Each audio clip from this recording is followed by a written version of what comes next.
Welcome back to the 2 Months Podcast. I'm your host, Joshua Marshall. We are presented by Sheena Boychuk Real Estate and also CDN in Calgary. We have our co-host with us this evening. We got Mark Strickland. Stricky, how's it going? Good, Josh. How you doing? Thanks for having me back. No worries. Bob talked you up so good that we had to bring you back. And yeah, thanks, Bob. Thanks for doing that. And, there's no better plug than a plug from Bob Stauffer. Exactly. Oh, well, I know one thing. A lot of people have called me a plug over the years, so that might make sense. Yeah. And it wasn't because of your offense either. No, I can score a little. Yeah. Right, too. You look right like on. Tom Cruise back in the day. But we have the Oilers color commentator, and he is the color analyst on the regional coverage and the host of Oilers Now from 5 to 7 on 6:30 CHED.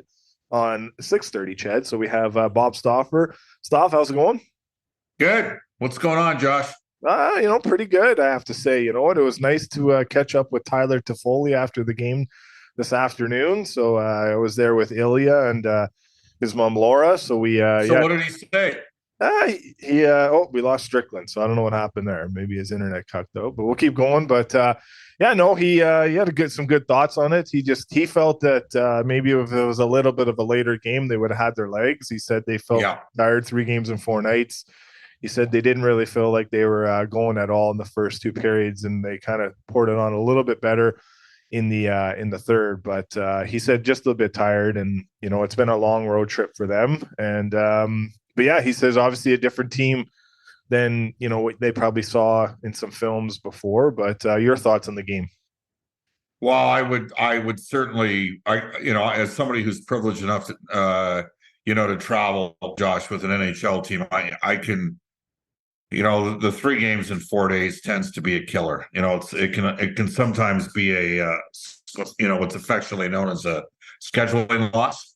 Yeah, and they got in the wins in Vancouver and Calgary. I concur with what he said. I mean, the first 2 periods, the Oilers only gave up 12 shots on goal against. So, yeah, and another thing too, he was saying is that just Pickard played really well too. You just ran into a goaltender that was seeing and tracking the puck really well. And I heard you on the pregame show with Reed too, that out of this homestand, maybe this is the toughest team that the Oilers will play. I was listening to that on the way in, and with the 3 lines that the Devils can throw. Were you surprised by maybe the lack of pace earlier on in the game? Like the Oilers looked pretty good, but were you? No, I actually thought New Jersey did a pretty good job through the neutral ice, kind of limiting Edmonton's opportunities. They switched their forecheck up as the game wore on, and they were behind a little right at to kind of work their way back. The Devils. Josh, the Devils went 2-3 without Jack Hughes and Nico Hischier. Nico Hischier right now is probably one of the best 2-way centermen in the National Hockey League. You saw what he did against the Flames yesterday. He got another point tonight. He's really good in the face-off circle. They had the puck a lot. Michael McLeod started the game 8-0 on face-offs, finished up 9-4. New Jersey's, I would say this about the Devils, they're fast and they're quick. They're a little light. And I wonder come playoff time if that's going to be a factor. But they are deep. And, they've got a lot of tricky little players. To me, they're going to be a really intriguing team to watch in the future because, I mean, the Nemec kid on the back end he's got a high ceiling. I would be stunned if New Jersey was not at least in the Final 4 in the Eastern Conference this year. Like I see them for sure winning a round in the playoffs all day. Yeah. So, and again, just the fact, like at one point, I know what the overlap was with Hughes and Hischier, but they didn't have Meyer as well. He missed a bunch of games. That Jesper Bratt, who scored tonight, I mean, he's killed the Oilers. He's got 11 points in 9 games. He's quick. Like they got darting fast forwards, and then you look at what they got coming with Luke Hughes on the back end and Nemec. Like they played without Dougie Hamilton today. That's a 70-point defenseman they didn't have in the lineup. But I know not everybody down in Calgary loves the guy, but he's a pretty good offensive defenseman. So I think that's a pretty good team that the Oilers beat tonight. and I stand by my, like, Florida's playing really good. They're 5-1-1 in their last 7. I think Tampa Bay is a little bit banged up. We'll see on Chicago. Clearly, they're in a rebuild. I think they dropped to 19-7-1 tonight. So I stand by my comment. I think New Jersey is going to be the toughest team the Oilers face in the homestand. Yeah, no, I definitely concur with that, and I agree with that for sure. Strickland, your thoughts on the game this afternoon, and obviously kind of what it's been up going, trending upwards. Get your quick thoughts, and if you have any questions for Stauffer about the game today. Well, first of all, what I'd like to say is at approximately 2 p.m. today at Rogers Place, a nice little girl named Soraya Liapis, if I'm not pronouncing your name wrong, performed an amazing performance of the American and Canadian national anthems and literally touched the hearts of our family and captivated everybody here in our home. So thank you so much, Soraya, for delivering an absolutely beautiful performance of the Canadian and American national anthem. So let's start off with that, because they were hosting the kids tonight and the kids were doing like sports report and sport analysts. So we enjoyed that in our home. And thank you again, Soraya, for doing that for us. So, Are you ever a sensitive, she almost had me choked up. And for a guy you're a sensitive, nice guy, man. Let me tell you, a guy that has the emotional capacity of a teaspoon, that's pretty good. There you go. Yeah, it was no, that's it was good. She got a standing ovation several times throughout those national anthems, right? She was young. Yes. Like that's not 11, easy. 11 years old. No, she hit a high note. It reminds me of there's 2 anthems that I'll always remember. One was Whitney Houston in the Super Bowl. She was unbelievable, and what a voice. But the other was Mariah Carey when the Pistons were the bad boys in the late 1980s, and she hadn't quite reached stardom yet. And my guess is she was like 19 or 20 at the time, and she was singing the American the Beautiful. And she hit the upper tones, and you could see the players. So they're like, "Holy blank!" She just carried that tone for they're like, "Oh my God, what a voice!" So I what's funny? I like but that's that next gen game is always an interesting game. The kids, they just go for it. You got to love it. They're just going. Oh yeah. Even Christina, that was with Tony Barr, there was doing pretty good too. So yeah, Tony better watch it. His microphone. Coming for you, Tony. Yeah, she is. Tony Barr, good ball hockey player there. All in all, I thought the Oilers played a good game. I almost wanted Picks. I wanted Picks to get that shutout. He almost had it, and but top down, I thought the Oilers played pretty good. We executed well. Our offense was going. We were protecting our blue line, and the Oilers are clicking now, man. There's no doubt about it. We're on a heater, so let's keep this thing going. Stauffer, question for you here from our CDN text inbox, and it's actually from our co-host, but he wants to know, Brody McIntyre wants to know, is this the best two-way game that you ever seen Connor McDavid play as an Edmonton Oiler this afternoon? Because he thinks it was. No, I mean, he was physical. He got hit early, and then he responded and went back at him. I just think that it's working, man. Like So here's the thing. Chris Knobloch, when he took the job, he was asked by Mark Spector. Spector, Daniel Nugent-Bowman had to fly home from Seattle on the Sunday. We flew with the team on Saturday night, and there were rumblings, but we weren't 100% sure. And Jay couldn't buy a break in terms of the offense, but the penalty killing was 30th, the goals against was 30th, and the save percentage was 32nd when the coaching change was made. The offense was not scoring to start the year. It was going to come. The expected goals for would suggest all day that was inevitable. I'm just going to read you the stats in the 7-game heater. So they got the best, they're undefeated. They're 7-0. They got the best record. They're number 1 in goals for at 4.86. They're number 2 in goals against at 1.71. They're 43.5% on the power play. They're 95.8% on the penalty kill. And for me, so I look at those offensive numbers and the power play numbers, I think, okay, I could see the Oilers having a 6 or 7 game run like that. But what surprised me here is the defense and the structure and the process that they're playing with, and then the penalty kill. Like that to me is the biggest thing, because we haven't had a lot of runs where they've killed 28 out of 29, and in the 7-game winning streak, I think they're 23 or 24 or whatever. So 28 or 29 dating back to that game in Carolina, which kind of, the third period of the game in Carolina. I did the Golden Bears for 13 years. Rob Dahm coached the team for 8 of the seasons that I did the team's games. Okay. And his teams could transition the puck. They used the middle of the ice. Okay. They let their defensemen make plays. They played zone defense. So, guys had quadrants, call it a box plus one or a zone, which meant that the center was very important, took on a lot of responsibility. And then they forechecked hard with lots of puck support in the ozone. Okay. And I'm watching this team, and the first guy, Chris Knobloch, the first coach he mentioned was Rob Dahm. I'm here to tell you guys, I've seen this before. Mm-hmm. I've seen a team play like this before.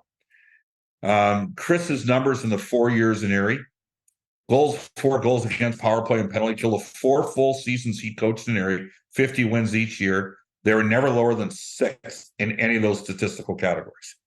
Okay, there's 20 teams in the OHL. Most of the years, they were first, second, or third in goals for. Most of the years, they were first, second, or third in the power play. One of the years, they were 6 in goals against, and one of the years, they were 6 in the penalty kill. So they've been good. And he's applied a little bit, like they're playing straight zone. They're playing zone. Everybody knows when you play zone, when you get the puck, everybody knows where they are. So that allows you to transition quicker and easier. And then Paul Coffey's come in and bred some confidence in the team as well. Darnell Nurse looks like a different player. Yeah. Bouchard, I'm sure we'll get to him. He's having an unbelievable go here. Oilers fans should be excited, but what they should be most excited about is this isn't like when they started the year. I remember with Nugent Hopkins' first year in 11-12, they were 9-3-2 at one point, and Javi Blue had a 960 save percentage. That was fluke. You're not going to have a 960 save percentage. But when all parts of your game are the way their parts of the games are right now, there's a chance that there would be a degree of, you might have a drop off in one of those areas, but as a general rule of thumb, you usually get positive results if you do those things well. Yeah. One thing I'd like to add to that, Bob, what you said is I like that Knobloch's got like 4 or 5 guys that he's got a clear identity of, like, you 4 or 5 players are clear penalty killers. You are PK guys and it's not a knock on Woodcroft or anything like that. I'm a big fan of Jay Woodcroft, and I think his clarity with the media and everything, I liked a lot about him. But he used to kind of have that philosophy that anybody can kill penalties. But I do like that Knobloch's kind of designated 4 or 5 guys. This is your penalty killing role. And those guys are going out there and doing it. And they're executing it, and they're doing it beautifully. So I think that's great that he selected those guys, and they're doing what they're assigned to do. And they're taking a role on this team and perfecting it. Like, I think that's a good thing, as opposed to anyone can kill penalties and we'll throw McD and Draisaitl out there all the odd time on the PK. Where what he has done is he's assigned 4 or 5 players to do it. Yeah.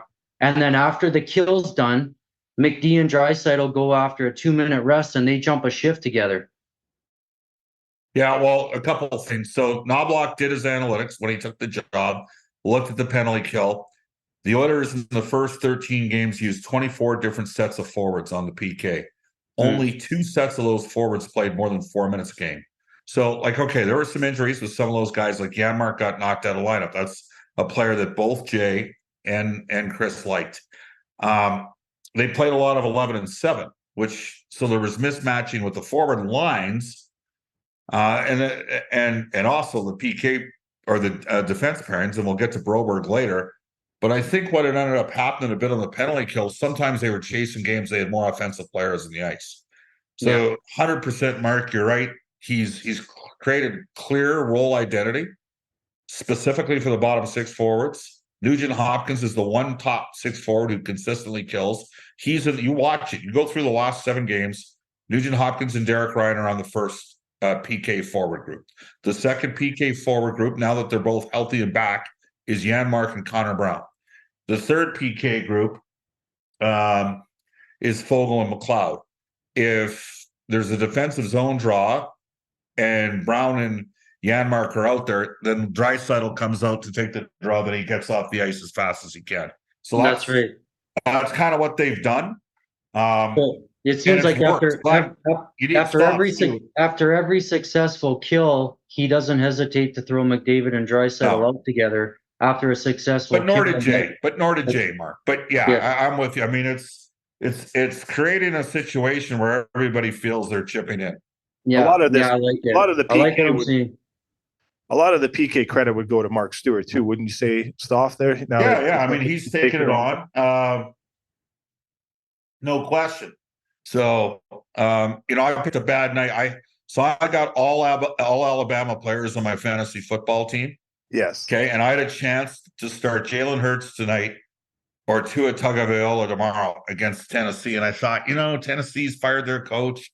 They're going to be all fired up. I know Miami's at home, but Philadelphia had a rough week last week against the 49ers. They're going to be pumped to play the Cowboys. And Jalen Hurts hasn't done a damn thing halfway through this game. So I'm not looking too good here. There's a good chance I'm going to end up dropping one. So, but yeah, I got all Alabama starters. You got to have little things that you're into, Josh. You know that. Besides, can't all be hockey all the time. It can be 98% hockey, but sometimes it's a little bit of NFL. Sometimes it's some college football. And you learn a lot. You learn a lot when you're watch those other programs and elite programs. And that's, it's interesting. I mean, I don't know what you guys think, but like I watched Knobloch and I was talking about this guy 10 years ago. He won in Kootenay with a defensive team, Erie with an offensive team. He didn't have a lot of A-grade prospects with the Rangers. He still developed some players. They made him competitive in the playoffs. Oilers might have something with this guy. It's going good right now. Now, saying that, Jay Woodcroft, from February 10th of 2022 to the start of this season, had the second best regular season record in the NHL. He did a pretty good job as well. Yeah. This public service announcement is brought to you by our friends at CDN. Here's a crazy thought. Not all teamwear needs a team logo. Stand out in the crowd and rep your team colors with one of CDN's hockey hats. Listen, these hats are phenomenal. We just got ours a little while ago, and we've been wearing them nonstop. You know when you find a hat you love and you just can't take it off? Yep, that's how we feel with our CDN hat. Every time we wear it out, we get asked, "Where did you get that hat?" I know what you're thinking. How can I get one? Cue the details.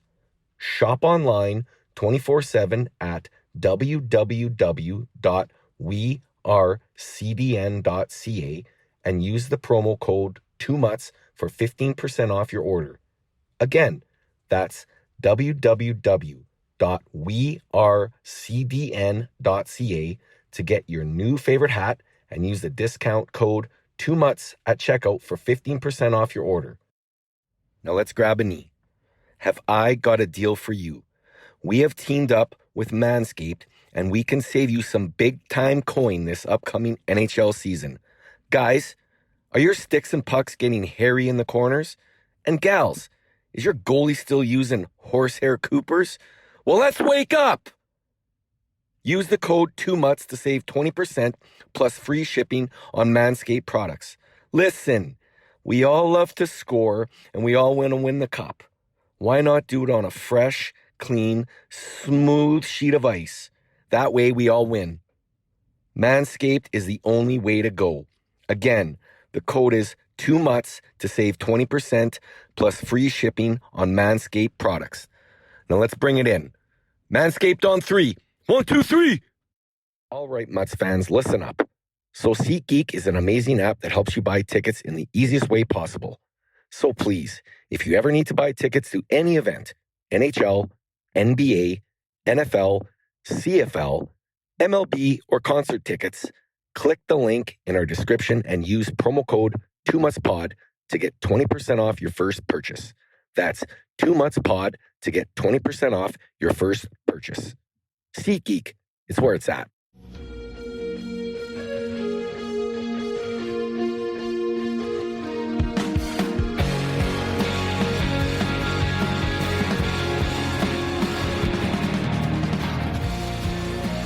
So a few tough conversations. This is our Edmonton Oilers report, sponsored by our friends at Shadified Salon and Barbershop.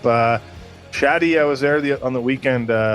Stauffer, he really, really wants you to come by and get your hair cut there at least once. So, all right. Can you make me look 15 years younger and help me lose about 35 pounds? You sure can. If you can do it for me, you can do it for you, right? There you go. So Shaddy will be fired up for that. But where do you where you at with obviously the news that Frank Saravalli reported with Philip Broberg? And I think a couple of years ago, Stauffer, on Oilers Now, you had a Swedish reporter. Is it Mike Zeiser? I don't know if I'm pronouncing it. Mike Zainier, yes. Yeah. So his kind of thoughts on Broberg, just kind of wonder where you're at with him. Obviously, the news of him going down and Gleason coming up. And, I've seen Gleason a lot in with the Texas Stars when he was there paired up with Petro, another good friend of the pod, in Alexander Petrovich. But, your thoughts on the Broberg going down, Gleason coming up, and where are you at with the development? And do you think Broberg can still be a player for the Oilers going forward here at some point? Well, I definitely think Broberg can still be a player because Dale Talent said it best. You don't know what you have with a defenseman until he's played about 300 games in the NHL, and Broberg's in the 70s. If you had told me 2 years ago, we went into Vegas, might have been Iron Bowl weekend, because I was watching the Iron Bowl in the broadcast booth between it. Bryce Young was quarterbacking at Alabama. The game went into the 2-point convert shootout thing in Auburn. Broberg was paired with Cody Ceci, and he played like 22 minutes, and he was great against Vegas, who are a hard forechecking team. If you had told me then that 2+ years later, Broberg wouldn't be an established NHLer, I would have said you're crazy. But the Oilers added first Kulak and then Ekholm. And they still have Nurse. So they've got a lot of experience on the left side. The agent, Darren Ferris, I respect that he's competing and he's fighting for his client. That's what he's trying to push the envelope. Ken Holland was on Oilers Now on Thursday. He said, look, there may have been a little bit of a miscommunication. We've worked on it. We're trying to improve communication back and forth between us. In the meantime, Broberg's gone down to the minors. I know he played really well the first game. Back-to-back, he probably played 40 minutes of the 2 games. He hadn't played a lot lately. He's going to play Tuesday again. And from this point forward, in the short term, while he's down in Bakersfield, I see him playing 20 to 22 minutes a night. So the best place for him until an opportunity presents itself through injury. Yeah. So I'm not giving up on Philip Broberg. For those of you that say, well, they should have got more of a guy picked in the first round of the 2019 draft, 100% that's a fair comment. Yeah. Who's the second rounder of the Leafs have from 2019 that's in their lineup? In the Leafs lineup? Was it? Yeah, is that Robertson? Yes, yeah, Nick Robertson. Yeah. Like he's, it took him some time too. He's obviously got a career high in points, Robertson, right now. But he just played 13 games in a row, and a little bit easier for a forward to break in, but right now the Oilers, like Holloway's hurt. He's played about 55, 60 games. He still hasn't gained the traction. I still believe in both of those players. I do. Yeah. But it'd be fair to say that you would have hoped for greater contributions to date from both players. No questions asked. Yeah. So now Craig Simpson said something interesting on Robinson on Saturday night that I thought, could maybe bode well, but I'd have to go back and look and see what the consecutive games Broberg's played, like how many consecutive games he's played in a row. And Nick Robinson played his 13th consecutive game in a row for the Leafs the other night. So he can wake up knowing that he's playing the next night and there's no, I'm not playing, I'm playing. And that was a problem with him. And obviously the injury was a big concern in Robinson's development and somewhat in Broberg's too. And COVID kind of put a wrench into a lot of what all those guys. Yeah.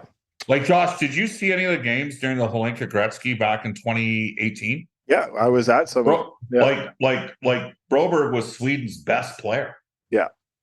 He could skate. I know that's the biggest thing is like, oh, people just took him because he can skate. But, I still think one of the things Mike Zanier said was that he hadn't grabbed it in Skellefteå yet when he was there. Mm-hmm.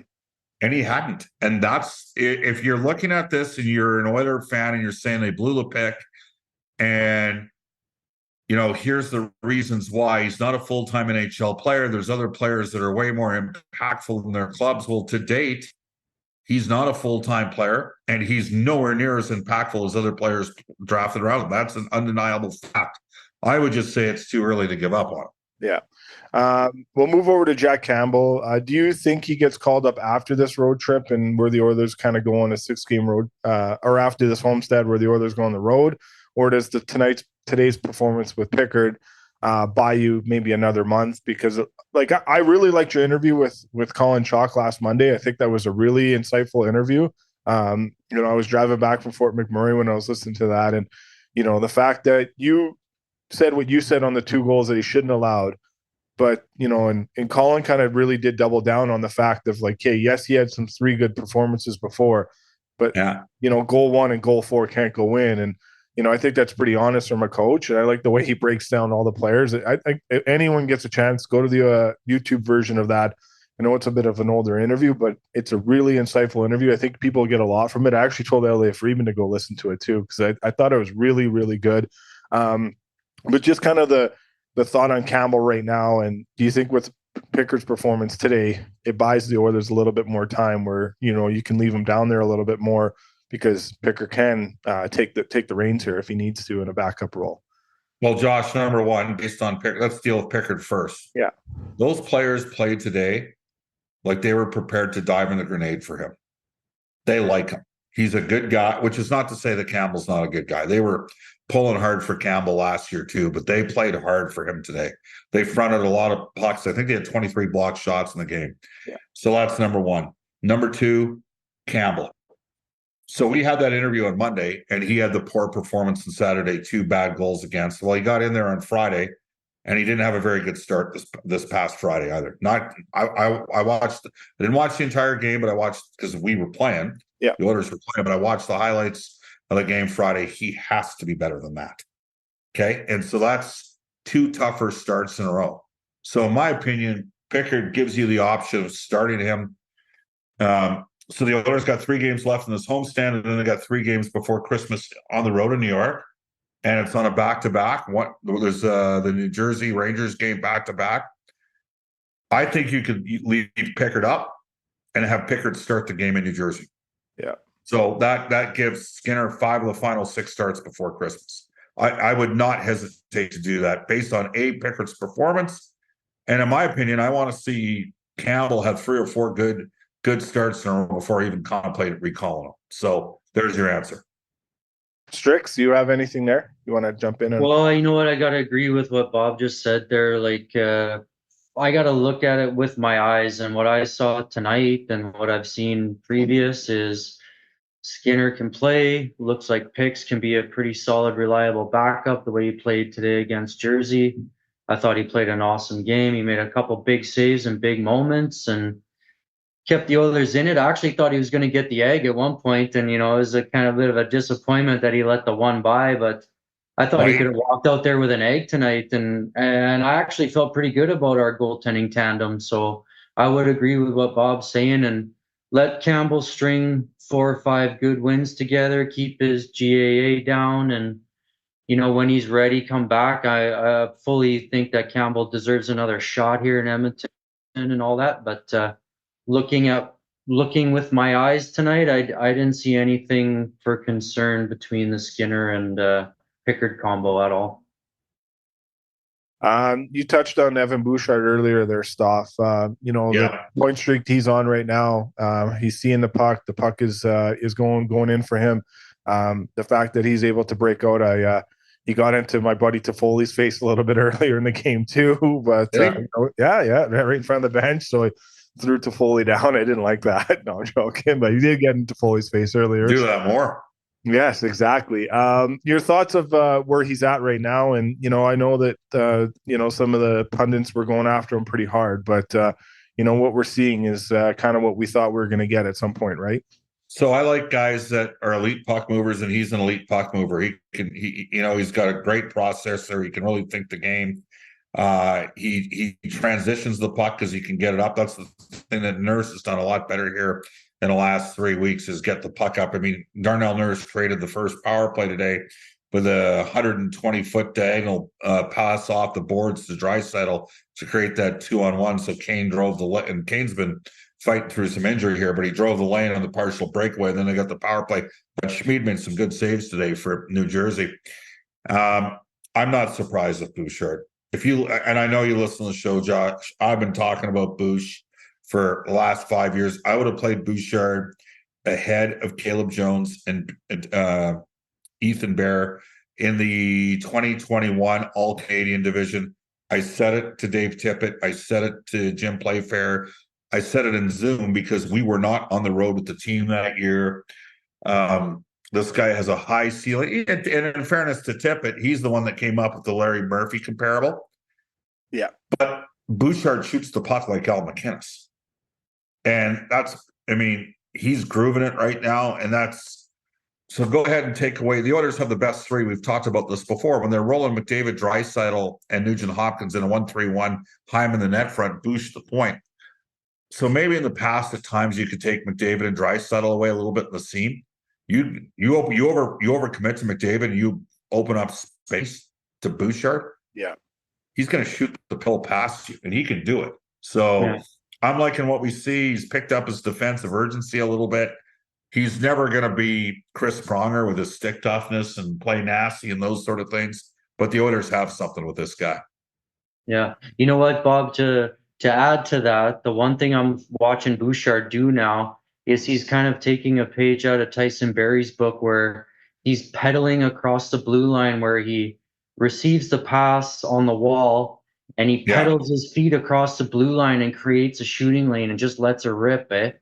Yeah, and I'm actually really enjoying watching him do that. You know, it's interesting because the Leafs signed Klingberg, and in Klingberg's prime, nobody could walk the line like he could. Yeah. And Bouch is blocking it, but Bouch's advantage, he's got a way heavier shot. And that shot can look what they did last year in the playoffs against Vegas. Vegas dominated Edmonton 5-on-5 with the exception of the Fogle, Derek Ryan, and McLeod line in games 2 through 6. Vegas won a lot of the 5-on-5 puck. The shot shares in that series ultimately won the series. But the Oilers' power play absolutely sliced and diced them. It brought them back against LA when they were down 3-0 in game 4 to come back in that series. And Bouchard, the power play is better with Evan than it was with Tyson Barrie. That's all there is to it. Mm-hmm. Yeah. I just love to watch that pedal across the line and create that lane and just let her rip. It's a beautiful thing to watch. Yeah. I never had that sort of lateral movement, so for me it was a lot tougher to execute. Yeah. I can relate. And so any other stuff there, Strickland, you want to add before we move on to the hitting from behind debate that we're going to have here? We'll finish up. No, I don't think so, Josh. Just I'm glad where the direction's going. I wasn't counting the Oilers out by any means, and I'm glad to see them string a bunch of wins together like this and just prove all the doubters wrong. Yeah. Like they said on TSN Overdrive, Vegas, probably, maybe LA or even the Canucks. They're not going to want to play the Oilers if the Oilers become a wild card team, they're not going to want to face those teams. So we'll see what happens. I think they can still maybe catch Vancouver because they're slipping a little bit, but Vancouver's done some good things as an organization. 5 trades since the start of the year. Yeah, they have a better team right now, Josh, than they had going into the season. They had Smith in goal, so he's a better backup than Spencer Martin. I love Lafferty. Love Lafferty. And then, Pearson, by the way, got knocked out of the lineup for 6 weeks tonight from Montreal. He's hurt again. So they moved Pearson for DeSmith, used the cap savings to get Lafferty, and then they ended up getting Chicago to buy him Beauvillier, and that creates the mechanism to take on Zadorov. They've done Jim Rutherford and Patrick Alvin, they've done some good work there, and Tocchet's got those. They've failed for so many years, and that's what it is. They failed. They missed the playoffs 7 of the last 8 years. Vancouver's got a good team. Vegas is a good team. Todd McClellan's a really good coach. There's some good teams in the Pacific. Yeah, there sure is. It'll be interesting to see. But let's move to our NHL report, sponsored by Sheena Boychuk. Our NHL news and notes segment is brought to you by Sheena Boychuk. Yes, you heard that last name right. That's Sheena Boychuk. As a licensed realtor, Sheena has you covered to buy and sell your home in this hot market. She also offers home consulting services to help you upgrade your living space. Check her website out at sheenaboychuk.com and tell her the Two Months Podcast sent you. Realty by Design, your design approach to real estate. We'd like to thank Sheena for jumping on. This is a new sponsor for us. So we're very excited to have her join us here on this 2 months podcast journey. You know, obviously Kyle Oposo spoke very openly last night from the hit from behind that one of his players received, and the inconsistency. And he was telling referee Trevor Hansen about, I don't get it. The night before, Evander Kane does it, gets nothing. There's an injury on the play. I do. I just, like I was telling Trevor, I mean, we're having a conversation out there. I don't understand how Evander Kane gets nothing last night, and then there's a 5-minute penalty. Like, it doesn't make any sense. Like, it's the exact same play. There's an injury on the play. I understand that he has to call it, and that's fine. That's not on him. I just don't like the consistency factor. Like, that's a literal identical play with zero penalty, and then one with a 5 in a game. Doesn't make sense. Again, I was listening to you and Reed on the way in. You were breaking down. I was listening, so I didn't get to see the highlights until I got home of what Gabranson was doing. And you know, I met Gabranson once. The guy is an amazing person and a really good hockey player. He's not shy away from it, and kind of what Elliot Friedman posted on Twitter, to put justice in his own hands because Cousins hit him from behind. So where are you at here? Because I know Jason Gregor says this a lot. The NHL doesn't take hitting from behind seriously. I personally don't think they do. I think, you know, obviously Gabranson has a hearing tomorrow. You know, from what he did, I think he got up to 29 minutes in penalties. You know, in that one incident, he got 27 minutes of penalties because he had 2 minutes prior. But you know, where are you at? Because I don't like it. I think it's a joke. I'm not going to say the Oilers weren't the better team against Minnesota. They clearly were. But I think that play that Evander Kane should have got 5 in a game dictated the outcome of the game, because obviously the Oilers got a power play and they scored and they won on that. You know, at the end of the day, you could say the Oilers were the better team all night. The shots and everything was. But the fact that didn't get called, and Brodin's going to miss 4 weeks, and then we saw, you know, another one, and then another one, and good thing Gabranson didn't get hurt off the one that he had. And I don't like Cousins either. I think the guy's a weasel of a player. He doesn't really stand up for himself. And you might like him more if he was playing for your team. He's a little bit greasy. Well, he eliminated the Leafs last year, so that's why I don't like him even more. So yeah, geez, I wonder if that might have something to do with it. Exactly. Anyways, go ahead, Stauffer. We are going to talk about the Leafs and then the Oilers and the big guns. I know that. Yeah. Here's what I would say. If that was Evan Bouchard going back for the puck and somebody belted him the way Kane got Brodin, and there was no penalty call, and then one of the Oilers players went to defend Bouchard and they got the minor, I'd be pretty exasperated too. So I completely understand the frustration that Minnesota had in that sequence. I'm also surprised that Kane didn't get a penalty, because he's Evander Kane, and it seems to me a lot of times he gets calls against them that not every player in the league would get. Correct. And then they missed that one. I was surprised. I thought for sure he'd get at least a minor in that situation. So saying that, there's been times where he's been called for stuff that I'm thinking is complete and total BS, like 50-50 stuff that they let lots of other guys get away with. And I agree with Jason. I think they got to take some of this, you know, some of the stuff away. It's just a little much, you know what I mean? Like they got to do a better job of, sometimes it gets called, other times it doesn't. I can tell you right now, like I was part of a generation where you hit from the time that you were 6 on. Okay. Mm-hmm. And occasionally I used to skate with my head down, and then I get the snot kicked out of me with hits. I never once purposely hit a guy from behind in the boards ever. I blew guys up all the time. Okay. I did. I was a big kid. I skated through guys. I tried to hit them in the sternum. Okay. I made guys have seizures on the ice. I hit them so hard, but I wasn't anywhere near good enough to even play major junior. But for my generation, you simply did not finish guys off. Now, one of the things that's happened is you've got players that are turning back into the boards and not protecting themselves either. I'll leave it at this. I don't think I think Evander pushes the envelope. I think at times he doesn't get the breaks from the official. I think he got a break in that situation. So I can understand why Minnesota was frustrated. And it's interesting you say that because a couple of years ago, my grandpa passed away, and I was on a plane. I was going to his funeral, and I actually sat next. I think I told you this before, Stauffer, but I sat next to an NHL ref because I always would go at you through text when I'm like, "Stop ripping the refs on radio! Stop ripping the refs on radio!" And I just sat next to this one ref on the plane, and it was a short ride. It wasn't too long. It was from Edmonton to Victoria, but so it was relatively painless for the ref. Then is what you're saying. Exactly, you got that right. But I kept in contact with this ref. He's still in the NHL today. He's a veteran. He's been around a while. Yeah, and and it's funny you brought up that analogy of Kane, and I brought that up through a text message. I'm like, that should be 5 in a game, and he goes, I agree. He's like, it should have been a call. And he goes, actually, he's like, overtime, probably yes. Maybe Kane might get more calls than you think, but the respect that the refs have for him, and I'm not just saying it's because of what he's done off the ice, but really what he's done off the ice in coming to Edmonton. I think maybe plays a factor in it too. I don't know. I'm just like, I can only speak to what this ref is saying. Like, I'm not saying he's. Yeah, I just think the Oilers ducked one there. Like, you need a little. You know what? They're 7-0.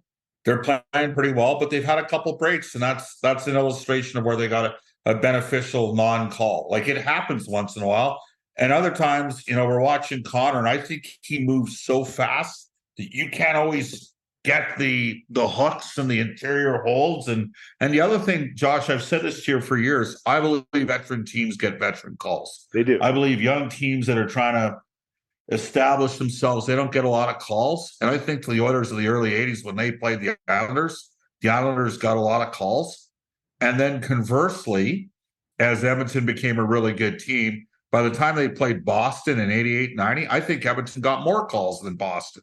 And your beloved Maple Leafs, you might see something happen where maybe when they play Tampa, a couple times, maybe they didn't get a lot of calls, and then maybe that started to shift a little bit. And it's so tight, right? Like, it's so close between those teams. It's not like the refs want one team to win instead of another, but a call at a time. You said it. It played an outcome in that game against Minnesota. If that's a 5-minute major to Kane, with no response from the Wild, the likelihood is be almost impossible for Edmonton to kill that off, and they might lose the game. Yeah. So they got. I think they probably got away. The Oilers probably got away with one, and maybe if Evander, you're saying it's about time because they seem to mail me every time I do something. Yeah, and obviously the Oilers been on the other side of calls that aren't good either. There's definitely a history of that in its own right too. Obviously, yeah. So the other night you're on the panel with Mac T. A lot of people said I look like Mac T. I don't even know where that would come from, but we'll see about that. I don't know. Sometimes I get stopped and like people say, "Am I his son?" I'm like, no, I'm not related to him at all. So he's a good coach, but I don't think you look like Mac T. No, exactly. I don't. But anyways, so you obviously throw a little jab into the Oilers. I mean, to the Leafs guys as best you can, and that's the way I take it. But probably not a bad job. But you're the only guy that took it as a job. Exactly, probably was. So, but the only thing I think I say to that is, they're 7-1-2 in their last 10. I'm just talking about the Leafs right now for what they've gone through injury wise and. A lot of Oiler buddies they're always screenshotting me the Matthews goal total, assist total, point total compared to Hyman. And obviously, overdraft. That's not what I was what I was talking about was digging in come playoff time. I'm going to get to that. I'm going to get to that for sure. But, the thing is that I think they're trying to win. They're winning different in ways that they weren't winning before is what I'm trying to say now. And I think at the end of the day, regardless of what the point total is in the playoffs, whether McDavid has 37 points in 18 playoff games or Draisaitl has 42 or whatever it is in the series that they had the last couple of years, when I look at it, there's 0 cups next to them, so I don't think it really matters. Josh, you're looking at it like that, so here you go. Yeah, okay, go ahead. Yeah. How many playoff series have the Maple Leafs won with this core? They've won one, and I understand it, but I'm talking about at the end of the day when you talk about talent and what you're doing. I would say Toronto's had a deeper team than Edmonton, and they've won one. Now, you could argue they played a tougher conference, They've won one playoff series. The Oilers have won 3. Mm-hmm. So I'm talking about your top 2 guys. So I look at the Leafs and I go, Matthews and Marner are their 2 best players. Now this year, Nylander's having a great year. And, Tavares is Tavares. Yeah. Toronto's had decent depth in those teams. Do you know how many playoff points in the last 2 years that Matthews and Marner have had in their 18 playoff games? Yeah, they only have like under 30, I think it's like 39 or 37 points. No, so in 18 playoff games the last 2 years, Matthews has 20 points and Marner has 22. Okay. So they're both just over a point per game.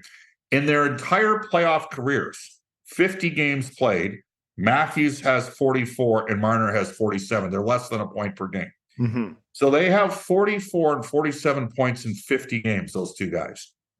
McDavid has 53 points in the last 2 years in 28 games. And Leon's got 50 in the last 20.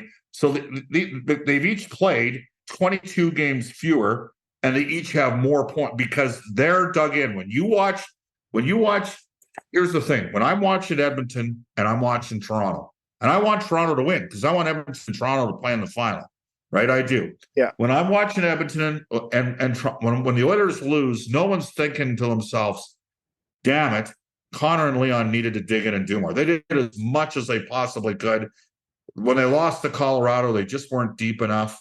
Colorado, don't forget, the Oilers have lost to the Stanley Cup champs the last 2 years. Yeah. They had Vegas to 6 games. And I think in Toronto's case, I bet you if you put Truth Serum into Brad Living, he would tell you, because he watched Connor and Leon take a series away from his team with Calgary. Calgary had the deeper, better team, Josh. I bet you if you put Truth Serum in Brad Living, he'd tell you we need Matthews and Marner to dig in the way McDavid and Draisaitl did. That's the point I'm making. Yeah. I'm not denying they're not great players. I might argue Mitch Marner, when he's on his game, might be the best winger in the National Hockey League. Okay? When Austin Matthews is on his game, he's right there with Connor, and a lot would assert, based on 5-on-5 productivity and plus minus, that he might be better than Leon when he's on his game. But in the playoffs, the last 2 years, you can't deny who the best 2 players in the playoffs have been.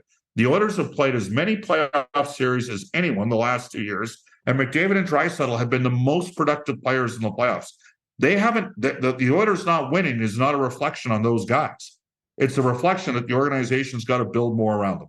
That's where I'm coming from, Josh. Yeah. And Bob, that's what I like so much about you, is you say everything that I got on my head. You're literally speaking my mind.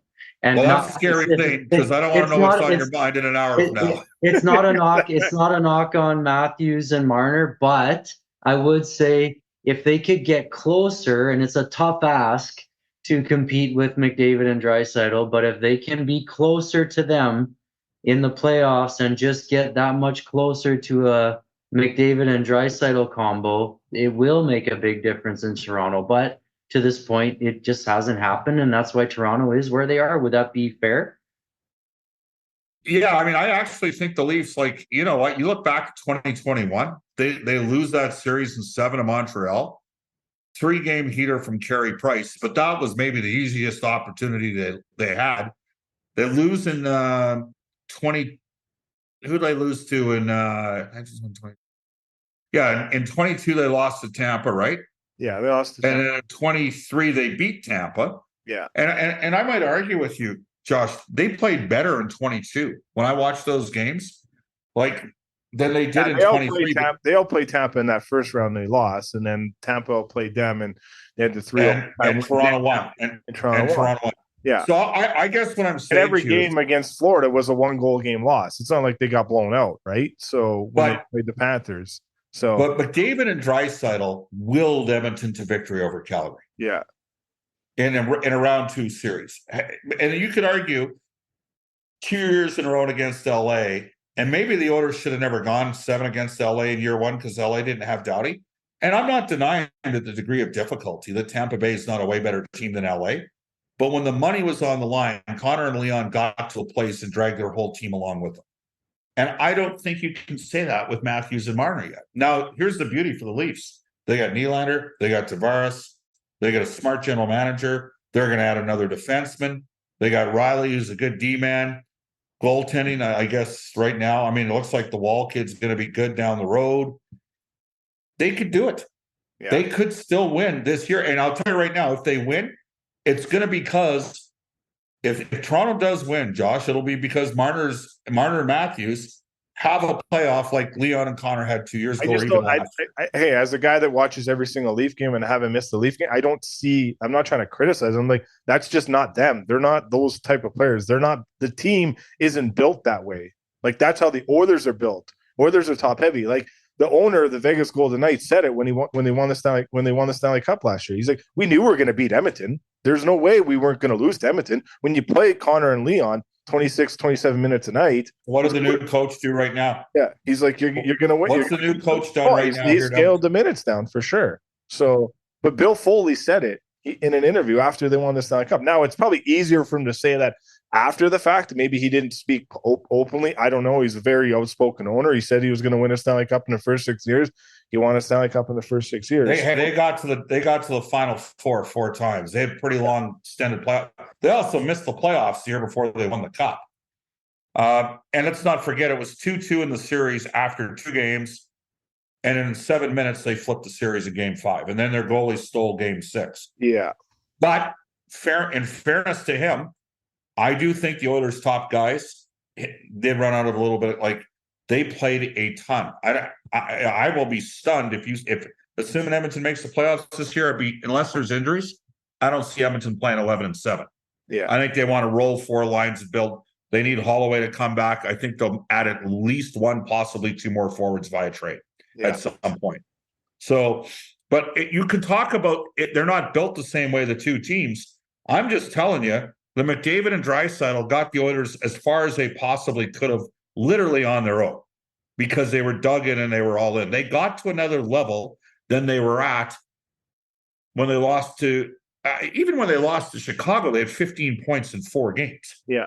Right. So, and I think we're still a little bit waiting for Matthews and Mark. Now, they got help because Nylander's a hell of a player too.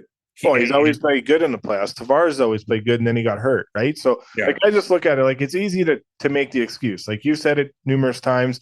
If they have Kadri in one of the 2 Boston series, they probably win. They win. They go on, right? Whether they win the Stanley Cup, who knows? At least they get past the round. They get past. If he just keeps his head about them, they probably win one of those 2 series. Yeah. So, and obviously the direction of the team is a little bit more different under that situation. Maybe a little bit. Then I look at it. They're playing Wall, who's only had 6 games to his credit. He's their starting goaltender because Kyle Dubas went in on the Saint Saint Marie boys.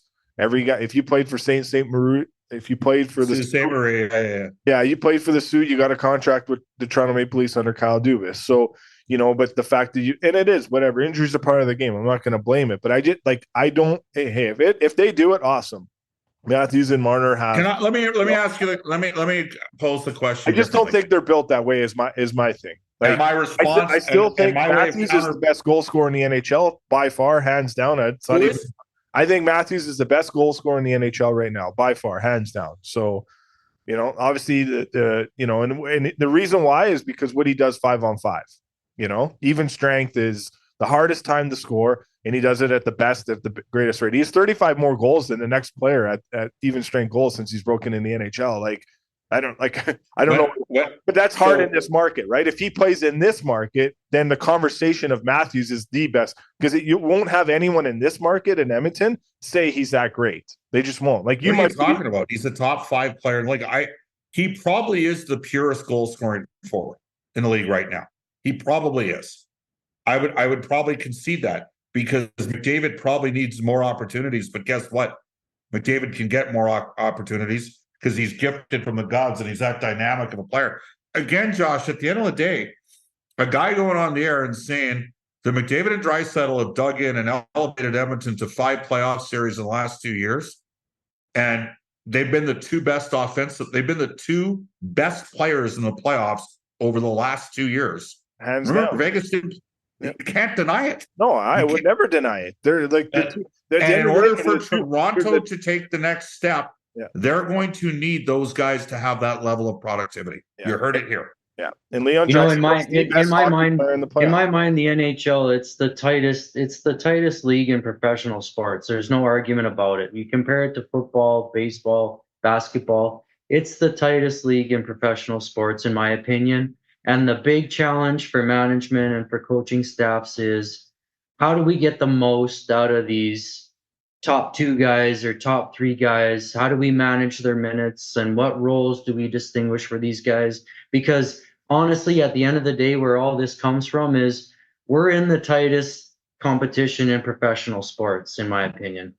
So it's on the owners, it's on the coaches to maximize production. I mean, Bill Foley, A couple key guys in minute roles, in player roles, in position roles, and how do we get the most out of what we got? Because we got good things, and let's get the most out of it, right?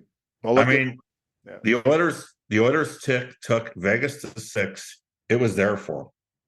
I think what happened is they had a failure to capitalize, and it affected them at the start of the year. I think they just wanted to get back and get right and forgot, hey, we got to earn our way in and get going here. They didn't have any offensive juice early in the season, and they defended poorly and their goalies struggled out of the gate. Yeah. But it was, you talk about it being close. It's a 7-minute. Just think about the sequencing of what happened in Game 4. It's a 2-2 series. Alex Pietrangelo two hands the most dynamic offensive player in the league in the playoffs the last 2 years. Okay, he two hands him, he chops him, and then Darnell Nurse. And if Darnell had that play over, he probably doesn't, go engage in the fight with Haig. We had 2 rescinded instigator fighting majors last year in the regular season. There wasn't one that actually resulted in another game suspension. Okay.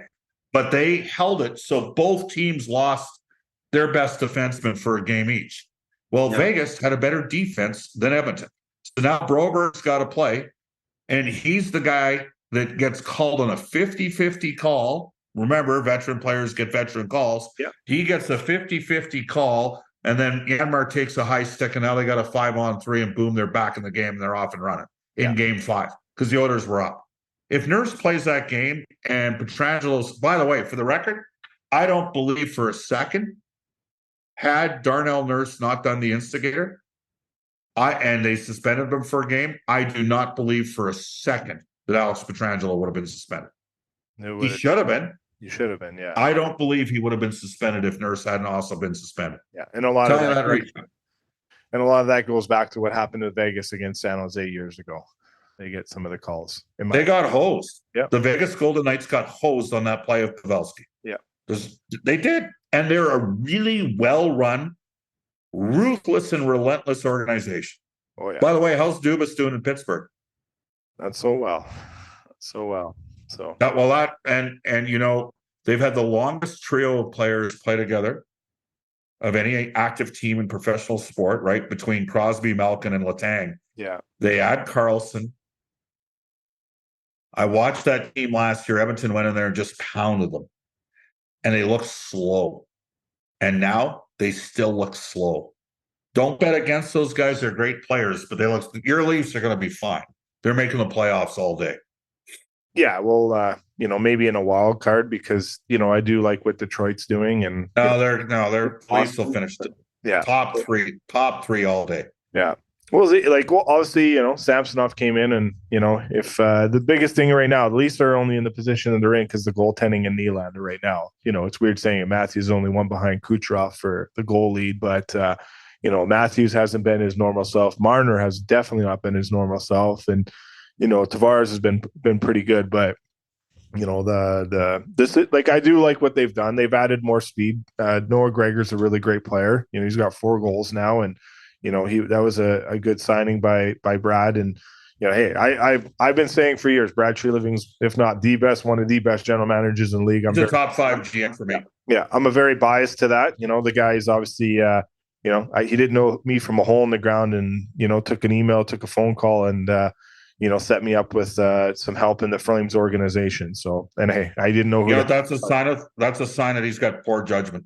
Yeah, that he definitely does. Yeah. All right. Okay. Well, let's end on that. Strickland, you have anything else you want to add? We went a little bit longer than expected. Yeah, I got a quick one for Bob. The pack. It's been a long time since we talked last. So many things have happened between the time that we spoke last time. But the Patrick Kane signing, was it hook up with my buddy DeBrincat again? Was it Steve Yzerman? What motivated the move? What do you think pushed it so Patrick Kane went over? I'd like to tell you I know, but I don't. I have no clue. No? I don't actually know. Okay.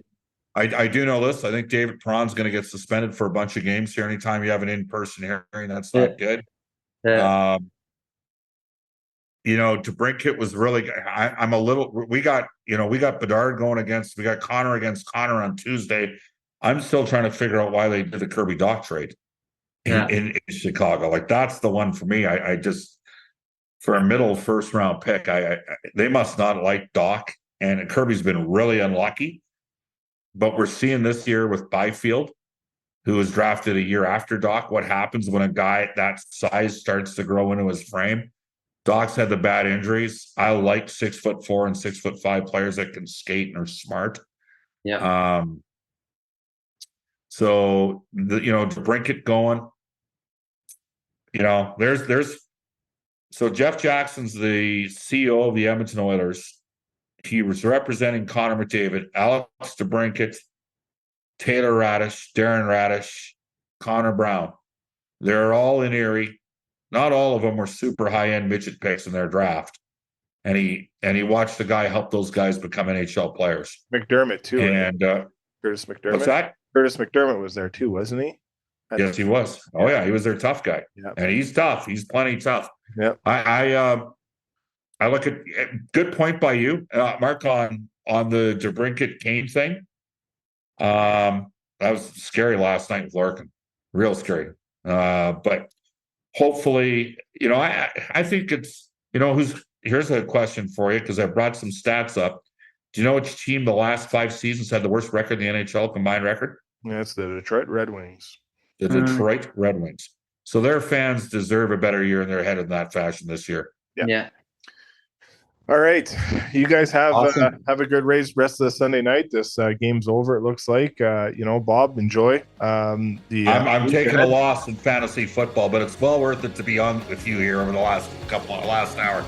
Exactly, it's always fun, eh, Stauffer? So, all right, thank you. Have a good one. Hey, Thanks, guys. take care, man. See ya.